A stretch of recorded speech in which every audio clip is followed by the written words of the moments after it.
बारिश की बूंदें जब जमीन पर पड़ती हैं तो एक अजीब सी लय बनती है जो मौत की आहट पर बजने वाले ढोल की होती है।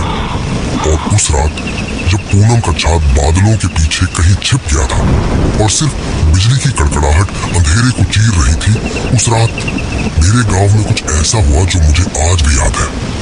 वो काली रात, आसमान से बरसता पानी और हवा का वो अजीब सा शोर, जैसे कोई आत्मा चीख रही हो। उस रात गांव में सब कुछ शांत था, इतनी शांति जो डरा देती है। सिर्फ बारिश और हवा का शोर और कभी कभी दूर से आती किसी कुत्ते की डरावनी आवाज। मैं अपनी छोटी सी झोपड़ी में आग जलाए बैठा था। लकड़ी की छटकती आवाज उस शांति को और भी गहरा कर रही थी। बाहर धान के खेत पानी में डूबे थे और उनकी लहरों पर बिजली की रोशनी पड़ती तो लगता जैसे कोई सफेद कफन हवा में लहरा रहा हो।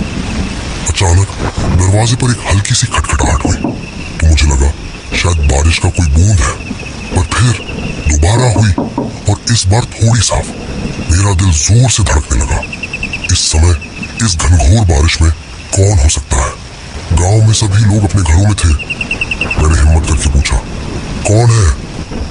कोई जवाब नहीं आया, सिर्फ तय हवा और बारिश का शोर। मैंने फिर पूछा थोड़ी तेज आवाज में, तो कौन है बाहर? और इस बार जो आवाज आई वो मेरे रोंगटे खड़े करने वाली थी। एक आवाज आई, मुझे पानी चाहिए। मेरी सांस अटक गई। ये आवाज किसी इंसान की नहीं थी। इसमें एक अजीब सी ठंडी गूंज थी जो हड्डियों तक को सुन्न कर दे।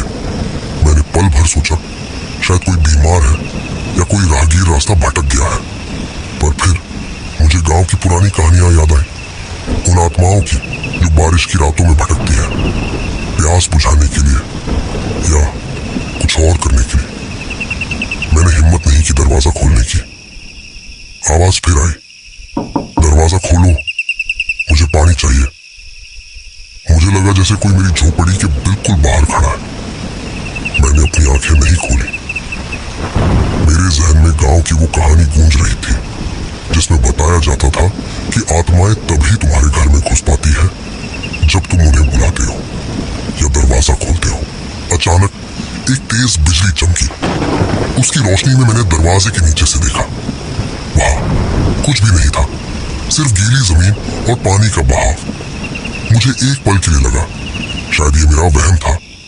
मैंने अपनी सांसें नॉर्मल करने की कोशिश की जब तक कि फिर से खटखटाहट नहीं हुई। इस बार खटखटाहट तेज थी। तुम क्यों नहीं खोलते? मैं कब से इंतजार कर रहा हूं। आवाज अब मेरे कानों में गूंज रही थी जैसे कोई मेरे बिल्कुल पास आकर बोल रहा हो।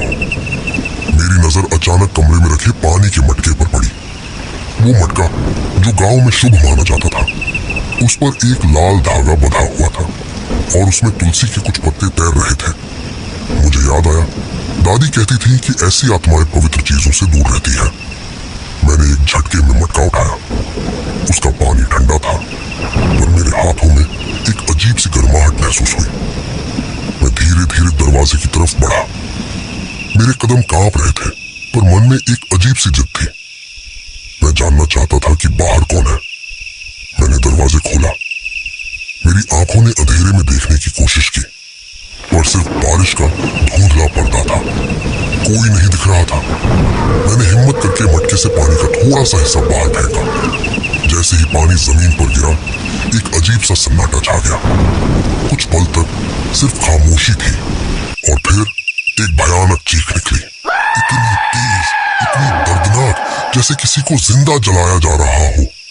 वो चीख मेरे कानों में गूंजने लगी और मेरा शरीर कांपने लगा। मैंने तुरंत दरवाजा बंद कर लिया और फिर से कमरे में बैठ गया। मेरा दिल इतनी जोर से धड़क रहा था कि मुझे लगा वो अभी सीने से बाहर आ जाएगा। मैं उसी जगह पर बैठ गया। चीख धीरे धीरे दूर होती चली गई और फिर सिर्फ बारिश की आवाज रह गई। पूरी रात मैंने आंखें नहीं खोली।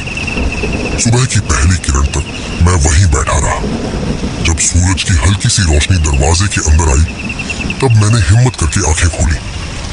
मैंने धीरे धीरे दरवाजा खोला। बाहर सब कुछ शांत था। बारिश रुक चुकी थी और सूरज बादलों के पीछे से झांक रहा था।